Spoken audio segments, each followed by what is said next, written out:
चला आज आपण काय करणार, मशरूमची भाजी कशी बनवतात ते आपण आज शिकणार आहोत. तर प्रत्येक जणाचा दुकानून मशरूम घेऊन जाते वेळेस प्रश्न होता की मशरूम बनवायचं कसं किंवा मशरूम यूज कसं करायचं. तर त्यासाठी आपल्याला सगळ्यात पहिले पातेल्यामध्ये पाणी कोमट करायचे, कोमट करून त्यामध्ये मीठ टाकायचे आणि मीठ टाकून गॅसवरून आपल्याला पातेले खाली घ्यायचे आणि खाली घेऊन या पद्धतीने त्याला मशरूम त्या पाण्यामध्ये धुवून घ्यायचे. आपल्याला हे मशरूमवर या आपल्या आलूच्या याच्यावर कसं एक पूर्ण पापुद्रा असतो त्या पद्धतीने मशरूमवर एक पापुद्रा असतो, तो आपण एक चांगल्या पद्धतीने साफ करून घ्यायचे. या पद्धतीने साफ करून आपलं मशरूम पुऱ्या पद्धतीनं एक पांढरं शुभ्र मशरूम आपल्याला बघायला मिळेल. या पद्धतीने याच्या वरचं आपल्याला धुवून घ्यायचे. चांगल्या पद्धतीने मशरूम धुवून घेतल्यानंतर तर मशरूम धुतल्याच्या नंतर असे पांढरे शुभ्र अशा पद्धतीने हे मशरूम पांढरे शुभ्र होतात. या पद्धतीने साफ केलेले मशरूम, हे आपले साफ केलेले जे मशरूम आहेत, हे साफ केलेले मशरूम आपण या पद्धतीनं हातानं आपण फोडून घ्यायचे. या पद्धतीने आपण हाताने त्याचे तुकडे करून घ्यायचे, लांब तुकडे करून घ्यायचे. आणि हे खालचा देठ असते, या देठाला पण आपण तुकडे करून घ्यायचे. हे देठ आपण काढून फेकायचं नाही, तर हा पण भाजीमध्ये यूज करायचा आहे. आणि खराब मशरूम ओळखण्यासाठी सांगतो मी तुम्हाला, हे जे मशरूम आहे पूर्ण पांढरा आहे फोडल्यानंतर. हे बघा, हे मशरूम आपण ज्यावेळेस फोडतो त्यावेळेस पूर्ण मधल्या साईडला पांढरा निघतो, हे फक्त खाली काळं निघते. पण ज्यावेळेस आपल्याला खराब मशरूम बघायचा आहे त्यावेळेस आपण बघतो की खराब मशरूम ज्यावेळेस आपण फोडतो त्यावेळेस हे पांढऱ्याचा थर आहे हा इथं काळा हे आपल्याला इथं बघायला भेटते. यामध्ये पाणी गेलेलं आहे. तर हे इथून आता खराब व्हायला मशरूमची सुरुवात झालेली आहे. तर आपण मशरूमचं पॅक फोडल्यानंतर जो या पद्धतीनं आपल्याला मशरूम बघायला भेटेल, ज्याच्या खालून असं काळा थर वाढत गेलेला आहे वर, तो मशरूम आपण भाजीत न टाकता साईडला टाकून द्यायचा. आणि जो आपला चांगला मशरूम आहे, चांगल्या मशरूमला आपण हे हाताने या पद्धतीनं फोडून घ्यायचे. आपण पूर्ण मशरूम हे कट करून आपण मशरूमची भाजी आपण या पातेल्यात आपण मशरूम कट करून घेतलेले आहेत. ते आपले हाताने फोडलेले मशरूम आपण कट करून घेतले. तर आपण बघू, यानंतर आपण ग्रेव्ही करणार आहोत. हॅलो दोस्तो, मित्रांनो, हे बघा, ही जी आपण ग्रेव्ही बनवलेली आहे यामध्ये कांदा, लसण, टोमॅटो, कोथिंबीर हे सगळे पदार्थ आपण यामध्ये टाकलेले आहेत आणि त्याची आपण पूर्ण छानपैकी ग्रेव्ही बनवून घेतलेली आहे. ग्रेव्ही माझ्या बहिणीने बनवलेली आहे, त्यामुळे अगोदरच मी तुम्हाला ग्रेव्हीमध्ये काय टाकलं आहे ते दाखवू शकत नाही, पण ग्रेव्ही बनवून घेतलेली आहे. गॅसवर आपण कढई ठेवल्यानंतर आपल्याला ज्या पद्धतीने आपल्याला तेल लागत असेल त्याप्रमाणे आपण भाजीत तेल टाकून घ्यावे. तर मी थोडे जास्त तेल घेत आहे. आम्ही घरी शेंगदाणा तेल यूज करतो, तर शेंगदाणा तेल असेल तर बेटरच राहणार आहे. तर आपण भाजीसाठी तेल आपण पातेल्यात घेतलेलं आहे. तर यानंतर आपण चांगल्या प्रकारे आपण भाजीला फोडणी देतो त्या पद्धतीने आपण याच्यात तिखे, मोहरी, जिरे टाकून, मसाला टाकून आपण त्याला फोडणी देणार आहोत. यामध्ये शेंगदाणे आणि डाळवं थोडंसं कुटून मी घेणार आहे. भाजीला थोडं ग्रेव्हीसाठी मी यूज करणार आहे.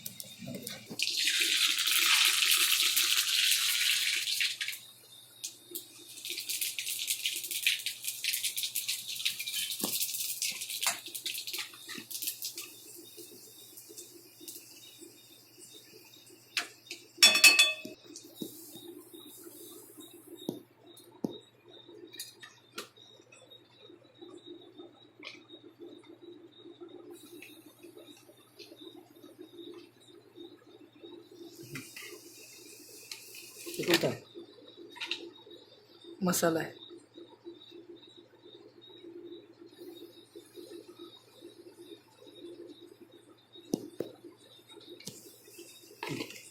या पद्धतीने आपण फोडणी दिलेली आहे आणि या पद्धतीने आपण भाजीसाठी मसाले पण यूज केलेले आहेत.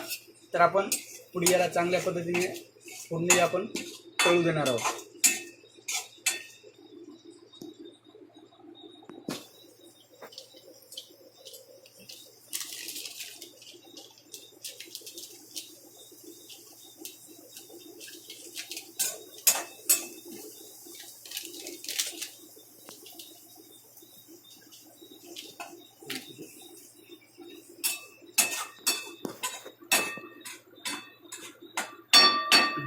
यानंतर चांगल्या पद्धतीने आपण ही फोडणी दिलेली आहे. या फोडणीमध्ये आपण आपली ग्रेव्ही टाकून घेणार आहोत.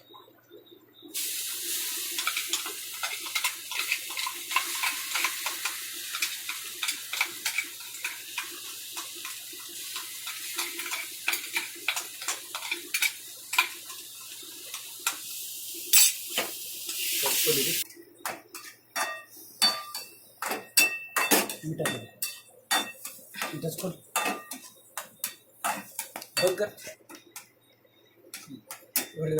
या पद्धतीने आपली ग्रेव्हीला आपण फोडणी दिलेली आहे आणि तुम्ही आपल्या चवीप्रमाणे आपण त्यासाठी मीठ पण वापरू. मीठ वापरून आपण आणि या ग्रेव्हीमध्ये आपण ग्रेव्हीला चांगलं आपण एकदा तळू द्यावे. पूर्ण चांगल्या पद्धतीने तळून भाजून घ्यावी. एकदम घमघम वास येतोय. छानपैकी आपली ग्रेव्ही ते तळत आहे. पद्धतीने आपले मशरूम हे आपण आता या भाजीमध्ये आपण टाकणार आहोत. या पद्धतीने आपले मशरूम हे डायरेक्ट आपण या भाजीमध्ये टाकून दिलेले आहे. या पद्धतीने आपण ही भाजी घालून घेतली, परतून घेतली. या पद्धतीने आपली मशरूमची ग्रेव्हीची भाजी आपण तयार केली. थोडे मशरूम जास्त होते आणि मी ग्रेव्ही थोडी कमी केली.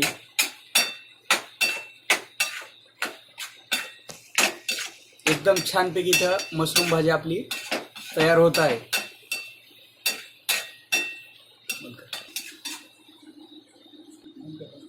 चालू करून म्हणल्याने आपण मशरूम या ग्रेव्हीमध्ये टाकून घेतले. यानंतर आपण फक्त 5 ते 7 मिनिटं आपण याला मशरूमला चांगल्या पद्धतीने शिजू द्यावे आणि चांगल्या पद्धतीने आपण आपल्या चवीप्रमाणे त्यात मसाला आपण यूज करू शकतो. तसं मी माझ्या चवीप्रमाणे तेल आणि मसाला यूज केलेला आहे. त्या पद्धतीने मी या मशरूमच्या भाजीला फोडणी दिलेली आहे. तरी आपण आपल्या पद्धतीनं आपल्याला चवीनुसार त्याला किती तिखट बनवायचं ते आपल्या चवीनुसार आपण त्यात मसाला यूज करू शकतो. मित्रांनो, ही आपली चविष्ट मशरूमची भाजी आपली 2 मिनिटात तयार होईल. तोपर्यंत आपण या भाजीला आपण प्लेटनं आपण झाकून घेऊ आणि गॅस एकदम स्लो करून आपण ते थोडा वेळ आपण 5 मिनिटं आपण ते उकडू देऊ. तर ही आपली गरमागरम मशरूम भाजी आपली एकदम रेडी टू ईट आहे. तर आपण हिला आता आपण गॅसवरून खाली उतरून घेणार आणि आपल्या प्लेटमध्ये आपण तिला जेवायला घेणार.